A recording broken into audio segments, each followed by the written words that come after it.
ওয়ালাইকুম রহমতুল্লাহি ওয়া বারাকাতুহু। যারা সাদিয়ানি তাবলিগ করেন তথা সাদিয়ানি তাবলিগ এবং সাদ সাবের অনুসারী যারা আছেন তাদেরকে বলি, টঙ্গী ইজতেমার ময়দান এটা কারো বাপদাদার পৈতৃক সম্পত্তি না। যদি টঙ্গী ইজতেমার ময়দান হইতেই হয় তো এটা একমাত্র ওলামাই কেরাম এবং শোরাই নিজামের সাথীদের হবে। এই জায়গায় আপনারা যদি এরকম হুমকি দুমকি দেন, হ্যাঁ, আমরা কিন্তু ওই বিগত 18 বছরের ওই ভয় পাই না। মানে ওটা আমরা ওই জায়গায়ও ভয় পাইতাম না, কিন্তু ওই জায়গায় ওলামাই কেরামের নিষেধ ছিল, আমাদের মুরব্বীদের নিষেধ ছিল আপনাদের সাথে লাঠি সোজা নিয়ে মারামারি করা। কারণ আপনারা যেটা দেখেছেন এটা কোনো তাবলিগের সাথীর কাজ না। আপনারা যে মারামারি করছেন, আপনারা যে মুরব্বী সাথীরা আইসা আমাদের ওলামাই কেরাম এবং মাদ্রাসা ছাত্রদেরকে, তলাবা ওলামাদেরকে যেভাবে পিটাইছেন এবং মুরব্বী সাথীদেরকে পিটাইছেন, এই নির্মমতা এটা বাংলাদেশের ভিতরেই সর্বপ্রথম যে তাবলিগের সাথীদের উপরেই কেউ জড়ো হয়েছে, এটা তাও আবার তাবলিগের সাথী হয়ে। তো আমরা এটা বুঝি যে সুরায় নিজামবাদে সাদিয়ানি তাবলিগ এবং গোমরা তাবলিগ, এই তাবলিগ চলার পরে বিগত আজ থেকে 5 থেকে 107 বছর যাবৎ এই দাওয়াতি কার্যক্রম আল্লাহ তাআলা দুনিয়ার বুকে চালাইতেছে। সারা বিশ্বেই দিল্লির মেওয়া থেকে যখন কাজ শুরু হয়, হযরত ইলিয়াস সাহেব রহমতুল্লাহ আলাই কাজকে শুরু করেন এবং হযরত ইউসুফ সাহেব রহমতুল্লাহ আলাই উনি এই কাজকে মজবুত করে ধরার কারণে দাওয়াত তাবলিগের মেহনত আল্লাহ তাআলা সারা বিশ্বে পৌঁছে দিয়েছেন। শুধু এই নয়, শোরাই নিজাম এবং হযরত ইলিয়াস সাহেব রহমতুল্লাহ আলাই যখন এই কাজকে শুরু করেন, দারুল উলুম দেওবনে যখন এই চিঠি দেওয়া হলো যে আমি এমন একটা কাজ শুরু করতে চাই, এটা উম্মতের জন্য ফায়দা হবে, তো দারুল উলুম দেওবন থেকে ওনারা মুরব্বীরা বলছেন যে আমরাও একটা দেখতে চাই যে আপনার একটা জামাত আসুক, যে এই জামাত দেখার পরে যদি কার্যক্রম ভালো লাগে আমরা বাহত হই, তাহলে এই কাজের আঞ্জাম দেওয়ার জন্য আমরা অনুমতি দিতে পারি। তো দারুল উলুম দেওবনের যখন এই জামাতটা গেল, ওই দারুল উলুম দেওবনের পাশে যখন ওই মাদ্রাসায় যখন মসজিদে যখন এই জামাতটা চলে গেল, তো ওনারা কার্যক্রমগুলো দেখে ওনারা বুঝতে পারছে না এটা উম্মতের জন্য ফখর হইতে পারে, হ্যাঁ, উম্মতের জন্য এটা বড় একটা উদাহরণ হইতে পারে, ডালস্বরূপ হইতে পারে উম্মতকে গুনাহ থেকে বাঁচানোর জন্য। তো ওনারা যখন এই কাজকে শুরু করলেন দিল্লির মেওয়া থেকে, তো হযরত ইলিয়াস সাহেব রহমতুল্লাহ আলাই এই কাজে এতটাই ভয় পাইতেন যে উনি বলতেন যে আমি মাঝে মাঝে ভয় পাই, আমি এমন এক জামাতকে রাইকা যাইতেছি, এমন এক ফেতনার জামাতকে রাইকা যাইতেছি যে ফেতনার জামাত ফেতনা বাজাইবে। তা এটা আমরা বুঝি যে একটা আমির যখন একটা জামাতের আমির ঠিক করা হয়, তখন সেটা মাশওয়ারা এবং সুরা অর্থাৎ মাশওয়ারা অনুযায়ী সেই জিম্মাটা ঠিক করা হয়। সে জায়গায় কেউ যদি এককভাবে আমির হইতে চায়, এটা দাওয়াত তাবলিগের মেহনতের একটা উদাহরণস্বরূপ হলো যে কেউ নিজে থেকে আমির হইতে পারে না, আমির 10 জনের খেয়ালে হয় এবং সাথী যদি 10 জন থাকে, 10 জনের ভিতরে যেই খেয়ালগুলো মোনাসেফ আসে, যেইটার ব্যাপারে খেয়াল বেশি আসে, ওই খেলের উপরেই রায় দেওয়া হয় জিম্মাদার সাথে বা জিম্মাদার যিনি থাকেন। এখন আমার প্রশ্ন হচ্ছে, সাদিয়ানি তাবলিগের বাইরে আপনারা যে বলতেছেন আপনাদের আমির বিশ্ব আমির, কেউ যদি তার বাড়িতে যায় বলে যে আমি আমির, আমার বাড়িতে আমার হুকুম ছাড়া কোনো কাজ কোনো কথা কিছুই চলবে না, তো সেটা তো তার ফ্যামিলি মেনে নেবে না। আর আমরা এটা বুঝি যে দাওয়াত তাবলিগের মেহনতের কারণে আল্লাহ তাআলা এটা বোঝার তৌফিক দিচ্ছে, কেউ যদি নিজে থেকে আমির হইতে চায় অর্থাৎ জামাতের জিম্মাদার হইতে চায়, তাহলে তাকে বানানো উচিত না। কেন বানানো উচিত না? সে এই জিম্মাদারি পায়া সে নিজের আমানতের খেয়ানত করবে। এ কারণে ভাই মেহতারাম দোস্ত বুজুর্গ, সাদিয়ানি তাবলিগ বাংলাদেশে তো চলে না, চলতে পারে না।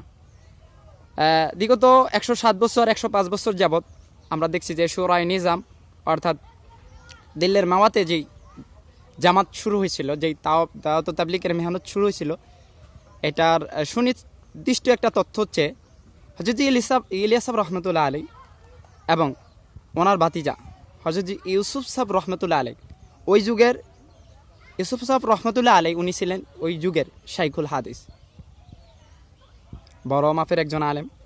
হযরত ইলিয়াস সাহেব রহমতুল্লাহ আলাইও এই কথাই স্বীকার করেন বা ওনার কার্যক্রম, ওনার এলেম, আল্লাহু আকবার, এই পরিমাণ ছিল। তো আমরা এই ব্যাপারে আশাবাদী, বা এটা আমরা বিশ্বাস করি যে, দৃঢ় বিশ্বাস করি যে দাওয়াত তাবলীগের মেহনত যদি আসল মূল কাঠামো অনুযায়ী চলে, সেটা একমাত্র দাওয়াত তাবলীগ শূরা নিজামে অনুযায়ী চলে এবং ওলামাই কেরামের কে মাইনা চলে। এবং আল্লাহ রাসূল সাল্লাল্লাহু আলাইহি ওয়াসাল্লাম একটা কথা বলছিলেন যে, মানুষ জাতি তোমরা 4 শ্রেণীর হও, 5 শ্রেণীর হয় না, 5 নাম্বারটা হয় না। কেননা সর্বপ্রথম তুমি আলেম হও, আলেম না হইতে পারলে আলেমের ভাই হও, আলেমের ভাই না হতে পারলে আলেমের বাবা হও, তাও যদি না হতে পারো বলে যে শোভাকাঙ্ক্ষী হও, তাও যদি না হতে পারো অন্ততপক্ষে আলেমকে মহাব্বতকারী হও, কিন্তু আলেমের বিদ্বেষকারী হও না। অতএব আমি দেখতে পাই বা আমরা দেখতে পাই এই যাবৎকালে যেই বলে নিজামুদ্দিন মূলধারা, এটা হচ্ছে ভ্রান্ত আকিদা। নিজামুদ্দিন আসলে মূলধারা হইতে পারে না। তো নিজামুদ্দিন আমাদের আইডল না, অর্থাৎ কি বলে সাদ সাহেব এত বড় মুরব্বী হইলেও আমরা এটা আসলে বিশ্বাস করতে পারি না যে সাদ সাহেব হক। সাদ সাহেব বাতিলের দলে আছে, উনি গুমরাহের দলে আছে। কেন ওনার আমিরত্ব কেন মানতে হবে যে উনি আমির? সারা বিশ্বের ভিতরে ওনাকে আমির কেন বানাইতে হবে? এটা বোঝাইতে চায় যে আমার ক্ষমতা অনেক বেশি। হ্যাঁ, না, এটা তো তাবলিগের কোনো মুরব্বী সাথীর নিজাম হইতে পারে না। এটা তো কোনো তাবলিগের সাথীর মেজাজ হইতে পারে না। তো কোনো তাবলিগের সাথীর কি বলে ফকর হইতে পারে না। তাবলিগের সাথী তো সে নিজেকে ছোট করবে। তাইলে এখানে সাদ সাহেবকে নিয়ে এত পিরাপিরি কেন? সাদ সাহেব কেন নিজে থেকে রুজু করতেছে না? তারপরেও সেই যেই আরও 85 থেকে 86টা কথা তিনি যে রং বলছেন, সেই কথাগুলোর ভিতরে তিনি ভ্রুক্ষেপ করতেছেন। সেই কথাগুলো সে যদিও রুজু করছে, সে কতটা ভ্রান্ত মানে আকিদার ভিতরে আছে, কতটা ভ্রান্ত আকিদা লালন করে তার দিলের ভিতরে আমি বুঝি না। যে এই কথাগুলো সে যখন দারুল আলম দেওবন্দ থেকে যখন তাকে চিঠি দেওয়া হলো যে আপনি এই কথাগুলোর উপরে রুজু করেন, আপনার এই কথাগুলো কোরআন হাদিসের বিরুদ্ধে চলে যায় এবং আল্লাহ রাসূলের শানের বিরুদ্ধে চলে যায়। তো উনি এই কথাগুলো স্বীকার করছে, না আমি রুজু করলাম, কিন্তু পরবর্তী মজলিসে তিনি একই কথা বলেন। তাহলে আমরা এটা কি বলে স্বীকার করি যে তিনি আসলে হক? তিনি বাতিলের দলে আছেন, তিনি গুমরাহের দলে আছেন, তিনি ভ্রান্ত আকিদার ভিতরে আছেন। ভাই মেহতারাম দোস্ত বুজুর্গ, এখনও সাদিয়ানি তাবলিগের সাথে যারা যেই মুরব্বী ভাইরা সংযুক্ত, আমি জানি দিল্লির মেওয়া থেকে যেই তাবলিগ শুরু হয়েছিল শূরায়ে নিজামের মাধ্যমে, এটা একমাত্র হক ছিল। আর বিগত অনেক বছর ছিল সাদ সাহেব যখন নিজে থেকে এই কাজের সাথে বেশি জুড়তেছেন, সেই দিন থেকে এই ফেতনাকে তিনি চালু করছেন। অতএব যে মুরব্বী ভাইরা আছেন, আমি জানি আপনাদের আমল আখলাক অনেক সুন্দর, কিন্তু আপনারা একটা বিষয়ে অনেক পিছনে পড়ে যাইতেছেন, সেটা হচ্ছে একজনের আনুগত্য করা। দেখেন, সারা বিশ্বের ভিতরে ওলামাই কেরাম, হাজারো ওলামাই কেরাম, আর আপনাদের একজন ওলামার মতেই আপনারা চালাইতেছেন। তো এটা কি বোঝা যায়? আমরা তাবলিগের ভিতরে মাশওয়ারা করি, মাশওয়ারার ভিতরে 10 জন সাথী থাকলে 7 জনের খেয়াল যেই দিকে যায়, আমরা ফয়সালা ওই দিকেই দিই। আমির যদি থাকি, তো এখন এতগুলো আলেমের ভিতরে হাজার আলেমের ভিতরে খেয়াল দিতেছে, সাদ সাহেব চলে না, সাদ সাহেব ভ্রান্ত আকিদার ভিতরে আছে, সাদ সাহেব ভ্রান্ত কথা বলতেছে, তারপর আপনার সাদ সাহেবকে মানতেছে।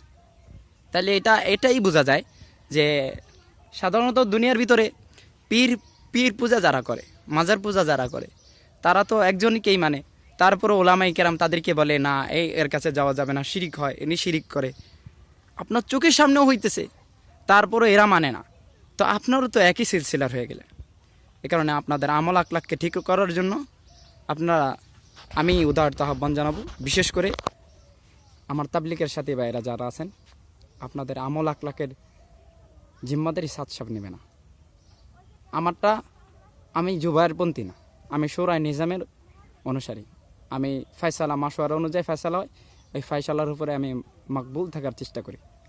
এখন তো আমি সবাইকে উদারত আহ্বান জানাবো, আমল আখলাক ঠিক করে সাদ সাহেবকে তার এই কথাগুলো জানায় দেওয়া দরকার। উনি রুজু করুক, উনি বিশ্বে আমির কেন আমির হইতে হবে? আমির যে হইতে হবে, এটা কেন হইতে হবে?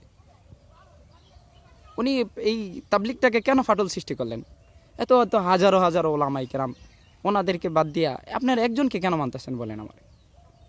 তো নাসরুম মিনাল্লাহ আফাতুল করিম, আল্লাহ তাআলা সঠিক বুঝার তৌফিক দান করুক, আমিন।